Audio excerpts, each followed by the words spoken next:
Hey folks, it's Kikoskia here, and welcome back to Betrayal at Crondor, where my voice has been doing all the betrayal. Because let's face it, we haven't had much betrayal in the game yet. There will be some. I'm sure of that. When last we left off, we are on our way to Romney, and we decided to take the northernmost path that takes us past Sethanon. Hopefully, Sethanon will prove to be a very important place. It is marked as if it is a place we can just walk into and there's things we can click at. For now, though, we have this. 3 Nighthawks that ambushed us and an Armorer's Hammer. Well, I suppose we could use the Armorer's Hammer. That is something I could do. Right, please carry that for now, while I grab this and that, because why not? Ooh, accuracy, melee, and strength went up. That's pretty good. You're even stronger than before, and we always want you to be stronger. Okay. Armorer's Hammer. It's a shame we can't combine Armorer's Hammers. Sadly, we cannot Armorer's Hammer the Armorer's Hammer. And you also can't do anything with that, but you can pick that up. Okay. What about... what else you have? A sword. Right, we can do stuff with a sword. Mainly sharpen it. Okay. Whetstones, got plenty of those. You can carry a sword.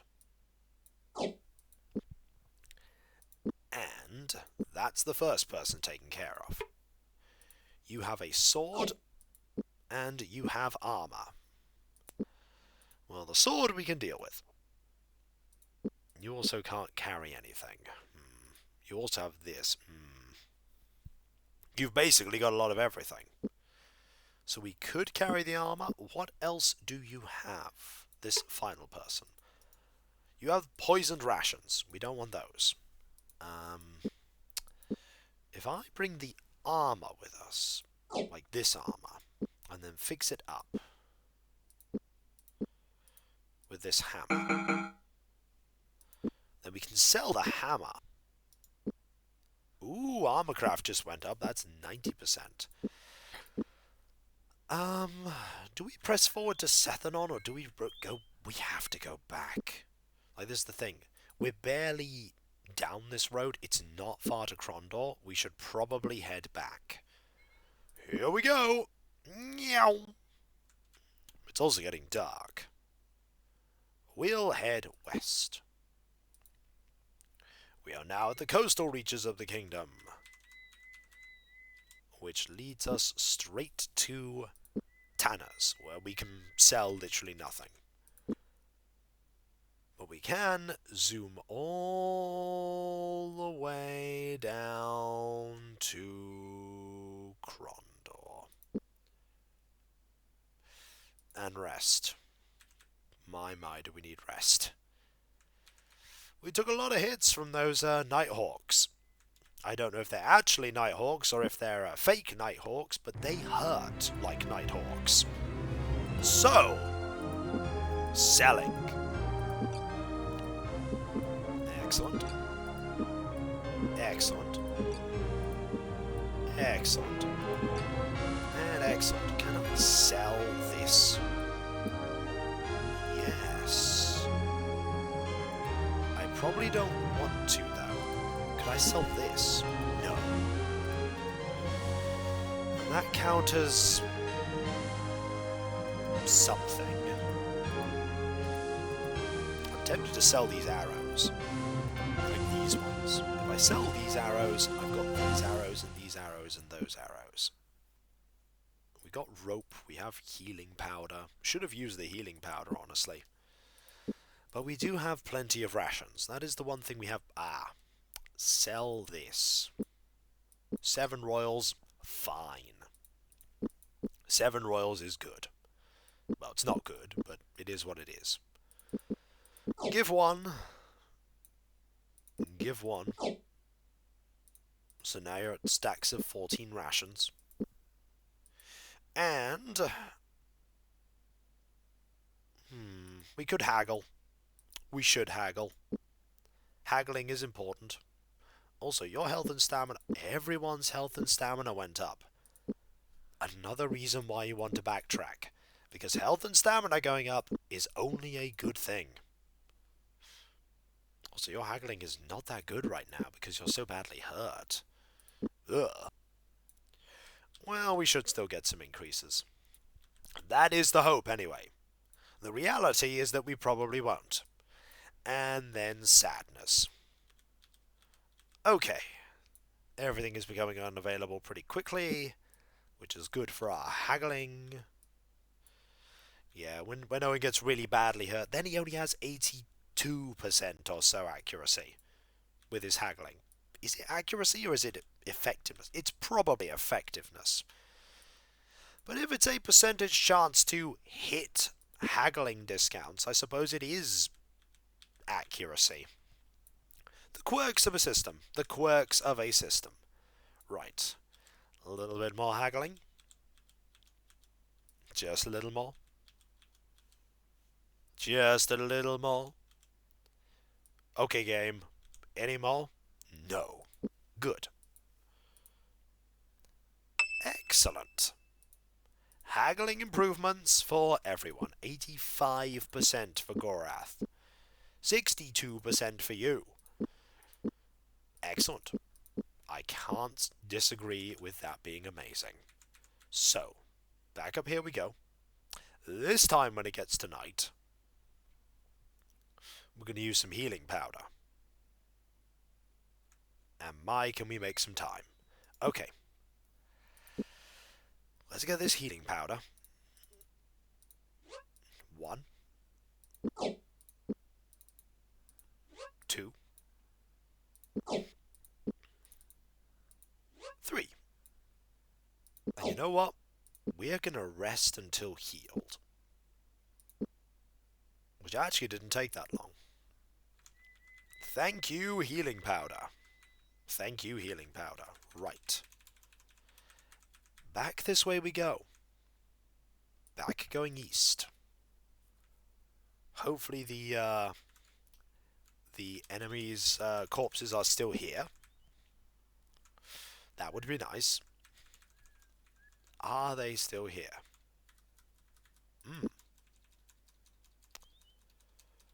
It would appear not.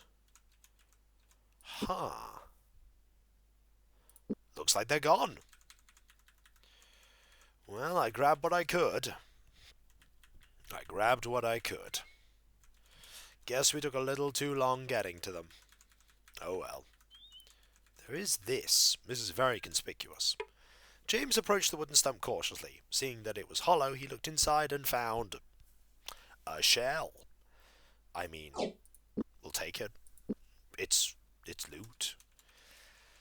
Is there anything else around here? Aha. A Mordhell lockbox. Mordhell Brothers, Make It Rain, Kingdom Rivers, Crimson Pain. Well, it's not Trops. Props? Pops? Biops? Blood? Not blods. Yeah, it's blood. It is blood. Ooh. Thought like clouds. That is a fine thing. That is wonderful. Okay. We've got a spell. Although he could have wished for better circumstances under which to study it, Owen broke the scroll's wax seal and began to read. After an hour's labouring with the difficult language, he was able to commit the incantation to memory. While the words on the parchment etched indelible patterns in his mind, the scroll grew brittle, then crumbled slowly between his fingers, like sun-dried leaves. Perfect. This one, however... The stranger's chains will not bind it. Ditch and rampart will not slow it down. 1,000 soldiers cannot beat it. It can knock down trees with a single push. Is that the wind? That is totally the wind. I don't know why today, but I'm just on the ball with these lockboxes. Okay, 17.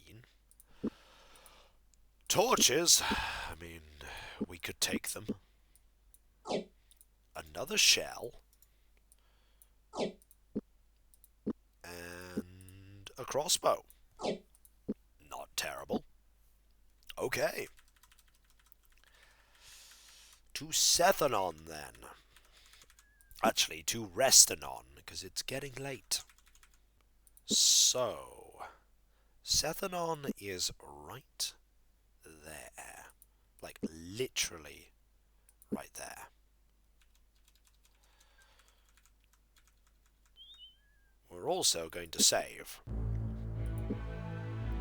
Can't hurt. Can't hurt. Well, it could, but it won't. James gasped. He fought back the terror rising within him as an icy wave passed through his body, hitting him in the chest with a sledgehammer, a blow that forced the air from his lungs.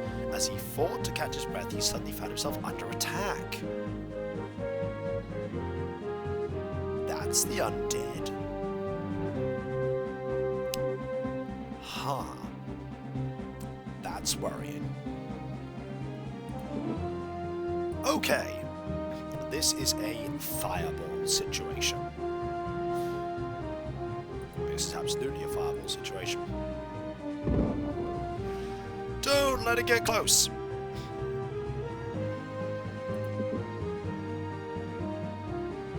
And when it does get close, hit it. James blinked. Despite the fact the creature had disappeared, he was wary to drop his guard, but a quick survey of the area revealed it was nowhere in sight. I think he's gone. Let's get moving again. So, that was a corpse. There's another one. Oh, there's another two. Okay. I think this is the game telling me that we can't go this way.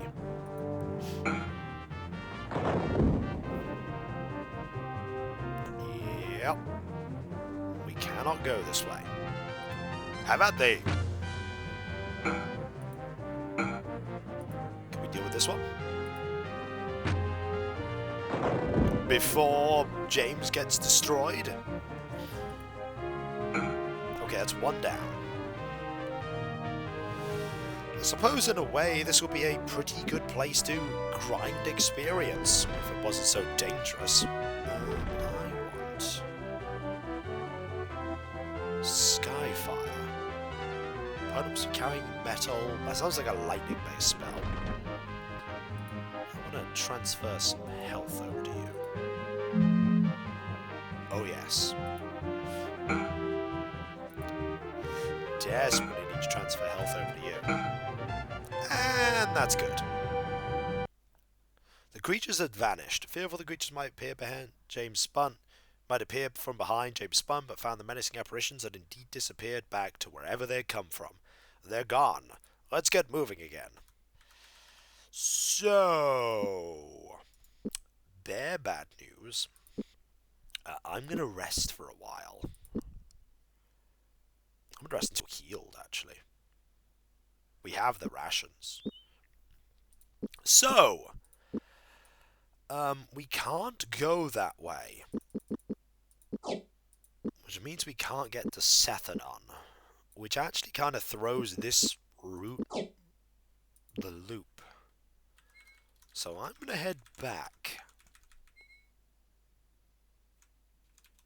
Instead, I'm going to go the Crondor way. I'm going to go the Crondor way. Because there are settlements on the Crondor way that I haven't been able to go to. Meow. Also, does mean time passes. And if time passes, more chance of getting health. Yes, we're wasting all of these rations, but in a way, that's what they're there for. Also, we're making inventory space. Also, we have shells to sell. They could make up for all the rations. Okay. Made it back to Crondor. And we faced our first ghosts, who are terrifying. Okay, you buy them. So you also will take them off us. Also, we do have a couple of things to sell. Mainly bows. 11. A light bowstring.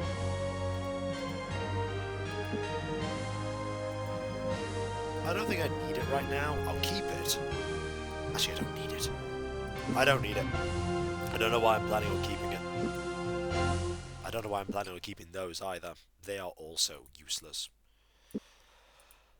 No use for them, though.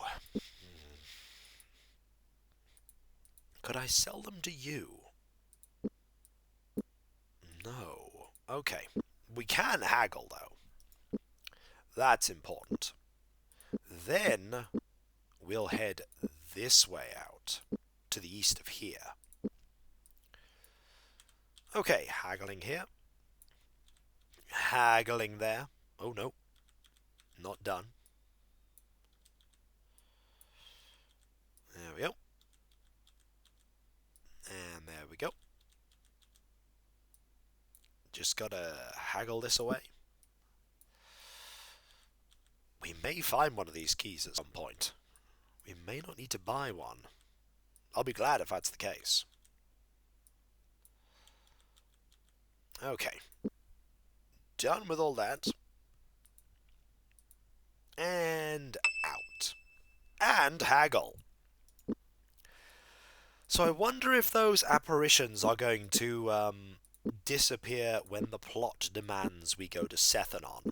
That's probably how that's going to work. Also, how's our armor doing? Ooh, your swords have taken a bit of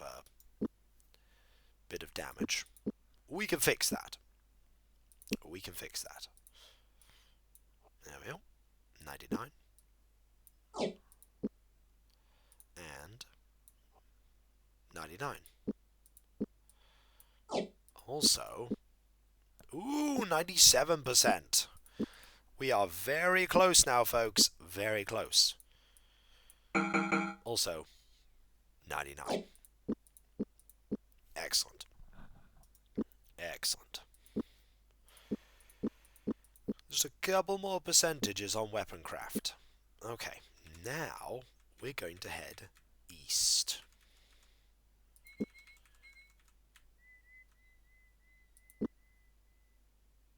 That's not actually east. This is east. Okay. The road led east. Halting for a moment to ponder their options, James stared off in the direction of the kingdom's populated heartland. We'll pass through Malek's Cross or Sethanon if we head this way. Think that's the best idea? Yes. The landscape flattened. Slowly the hills and trees began to thin, far more sparse in the grassy midlands of the kingdom.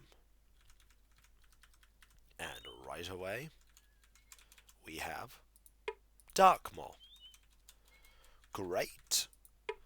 After knocking several times, James had just about concluded that nobody was home. Come on, he said in no general direction. There doesn't seem to be anyone about.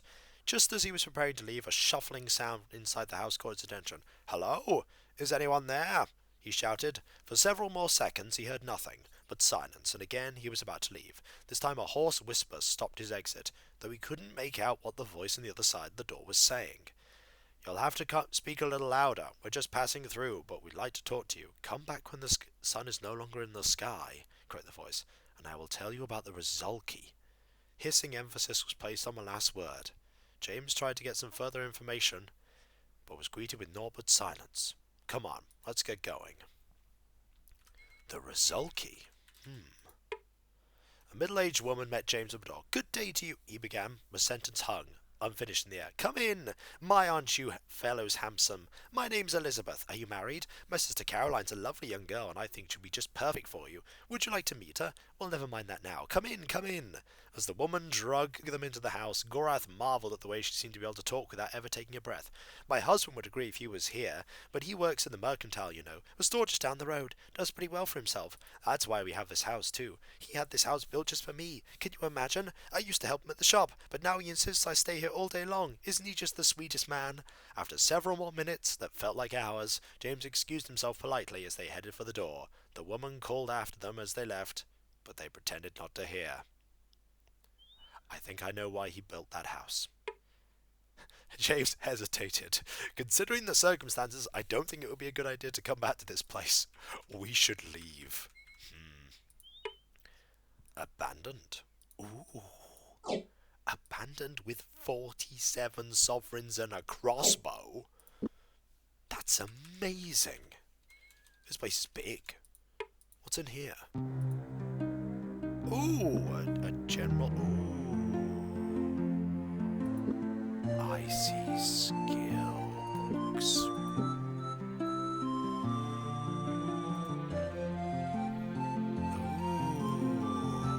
We're gonna have to buy some of these. Can we sell this? No. Makes sense. We'll be back for you.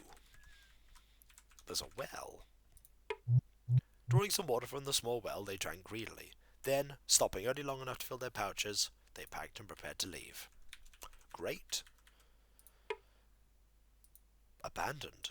Ooh. More picklocks. And a shovel. Don't need the shovel. After knocking on the door, small wooden door, James stood back to survey the house and its surroundings. Darkmoor seems friendly enough, he said. The door swung open and his attention shifted to a smallish woman who greeted them with a hug. Oh my, aren't you a dear? My name is Caroline. What's your name? Before James had a chance to answer, she ushered them all into the house. Inside, amidst a collection of knickknacks and odds and ends, no doubt collected over 3/4 of a lifetime, they introduced themselves. They talked for several minutes as she refilled their water pouches with a pitcher sitting on a small wooden table in the corner. Have you seen the crazy old hen that lives down the road? She queried breathlessly. Only comes out at night. My sister Elizabeth thinks she's a witch or something. I just think she's crazy. Can't really blame her. Husband and son were both killed by evil spirits. That's what they say. Their pouches full, they managed to work their way to the door. The woman was still talking as she closed the door behind them. Interesting. Tavern. Oh, tavern. Taverns mean money.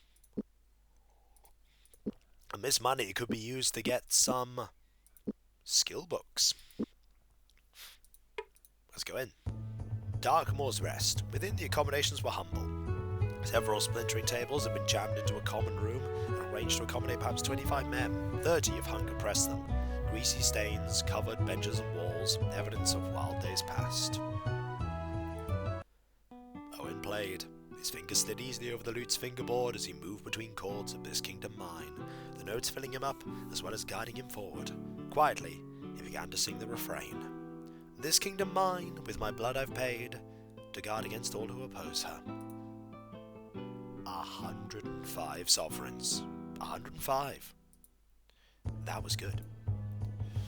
A table was cleared for them. Sitting down on a splintered bench across the man, James shared a bit of mercenary's bread as he listened to a story about a failed love affair with a married woman. As the story progressed from a sentimental recounting to a drunken blubber, it became evident the man had no intention of finishing the tale anytime soon. Ah. I've seen that one. As the innkeeper... The man accepted their company. Owen chatted idly with the rough-looking fellow as Gorath looked on, making certain... The magician didn't... Okay, I've seen this dialogue. What about this one? Oh, same dialogue. Okay. Ooh, barding increase. Ooh, it's night. We should go speak to you. The moon hung in the cloudy sky like a pale lantern. Come in, said a gruff voice. They opened the door to a humble, small dwelling and walked into a room lit by close to 100 candles. Shadows danced crazily on the walls, a sight so distracting it took James several moments before he noticed the strange old woman sitting cross-legged on the floor. No words were exchanged, but they walked across the room and sat on the floor in front of her. I shall speak of the Rizalki. As the woman spoke, she began to rock gently back and forth, her gravelly voice taking on a song-like quality. Innocence lost, lost.